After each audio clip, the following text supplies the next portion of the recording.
بسم اللہ الرحمن الرحیم. محترم اساتذہ اکرام، معزز مہمانان گرامی، میرے بزرگوں اور عزیز دوستوں، السلام علیکم ورحمۃ اللہ وبرکاتہ. آج ہم سب یہاں اپنے عظیم ملک ہندوستان کے یوم جمہوریہ کے پرمسرت موقع پر جمع ہوئے ہیں.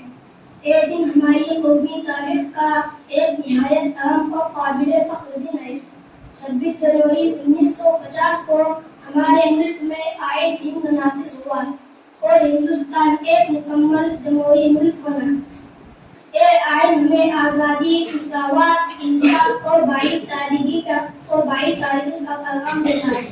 اسی آئین کی بدولت آج ہم سب کو اپنے مذہب پر عمل کرنے، اپنی زبان بولنے اور عزت کے ساتھ زندگی گزارنے کا حق حاصل ہے.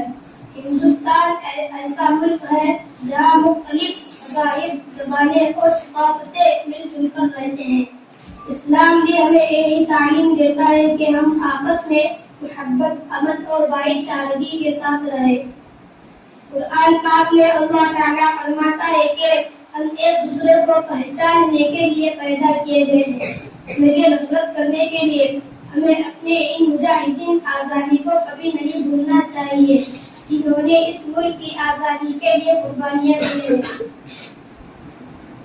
ان کی قربانیوں کا تقاضا ہے کہ ہم ایک ذمہ دار شہری بنے، ملک کے قانون کا احترام کریں اور ملک کی ترقی میں اپنا کردار ادا کریں.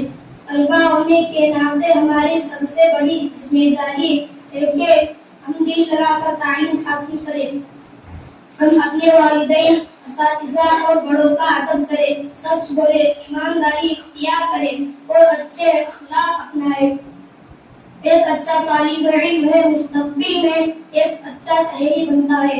آخر میں اللہ تعالیٰ سے دعا کرتا ہوں کہ وہ ہمارے پیارے وطن ہندوستان کے ہمیشہ امن اور ترقی عطا فرمائے اور ہمیں ایسا شہری بنائے جو اپنے ملک کا نام روشن کرے.